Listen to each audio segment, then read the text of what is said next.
Assalamu alaikum wa rahmatullahi wa barakatuh, my dearest brothers and sisters in Islam. Welcome to the New Muslim Academy and another episode in our series Connecting with the Quran.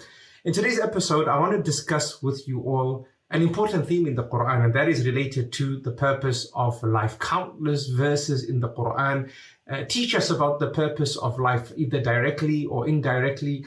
Indirectly in the form of verses that teach us where we came from, where we're heading to, how to get there successfully, and then direct verses that spell out for us the purpose of our existence, such as a very clear verse in the Quran, a famous verse in which God Almighty says, وَمَا خَلَقْتُ الْجِنَّ وَالْإِنسِ إِلَّا لِيَعْبُدُونَ, that mankind was not created except to worship God Almighty. And this verb, يَعْبُدُونَ, that entails the verb, the action of worship, is in the present tense.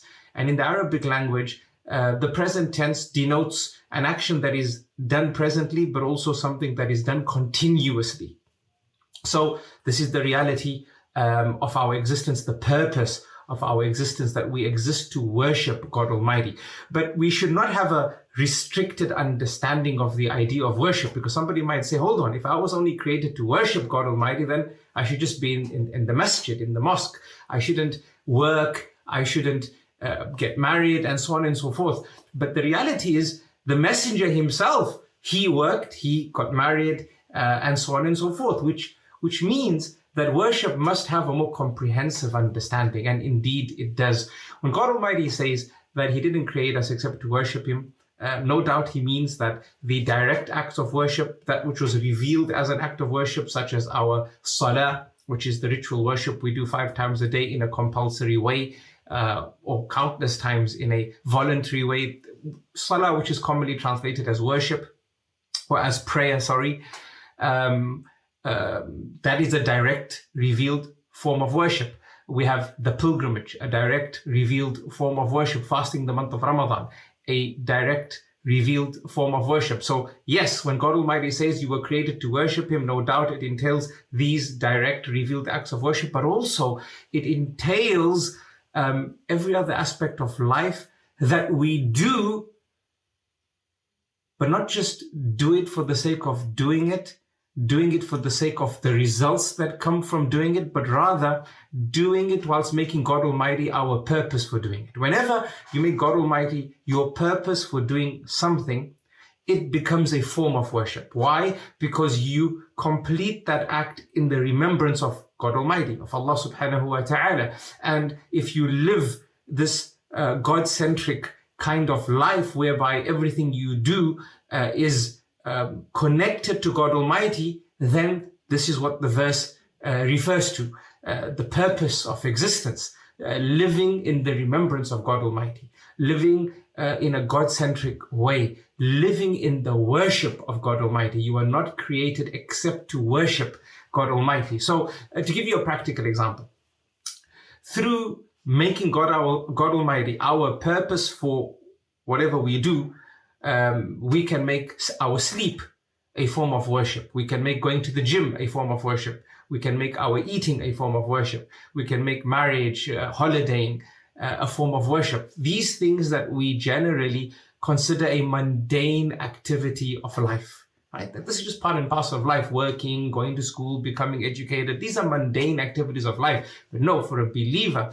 it's about making God Almighty our purpose, and through this, we worship God Almighty in the mundane activities of life. We convert them from being a mundane activity of life into being a form of worship. And this is the power of faith. This is what faith, Islam, submitting to the will of God Almighty, does for us. A lot of times, brothers and sisters in Islam, we conflate result for purpose. What does this mean? I mean, if you go to university for the degree and you work diligently, you pass your exams, the result will be that you will get a degree. Right?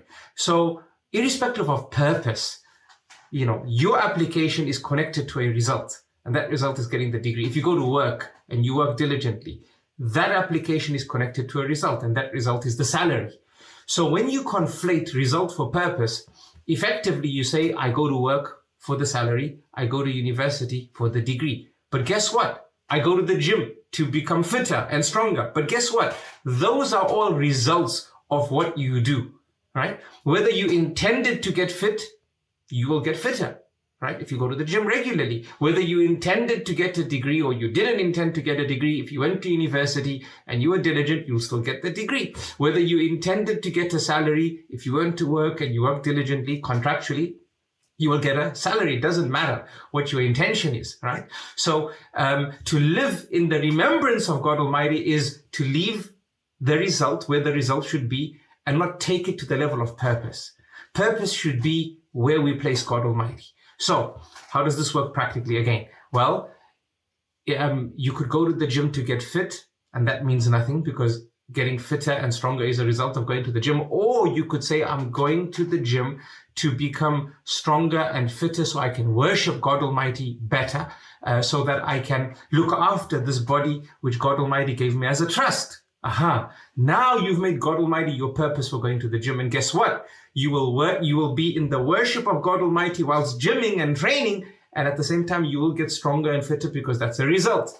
I'm going to university, not for the purpose of getting a degree. That's the result of going to university, but for the purpose of making God Almighty my purpose. I'm going to get the degree so I can get a job through which I will earn permissible earnings. I won't have to resort to impermissible earnings, so that I can get a job that will save me from begging, but rather I can then develop the hand that gives as opposed to the hand that takes, because the hand that gives is more beloved to God Almighty.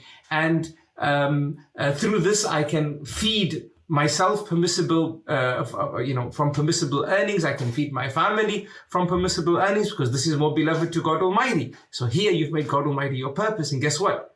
You are living the purpose of life, living in the worship of God Almighty. This is your lesson for today. From the themes of the Quran is the theme dedicated to our purpose of existence. And the verse that we shared teaches us that we were not created except to worship God Almighty. Our purpose of existence is His worship. So let us take care of the compulsory acts of worship, the revealed acts of worship, but also let us rethink how we approach the mundane activities of life and figure out how we can make our purpose for doing those things which we will do anyway, God Almighty, through which we will achieve the purpose of our existence. I love you all for the sake of Allah. Until next time, Assalamu alaikum wa rahmatullahi wa barakatuh.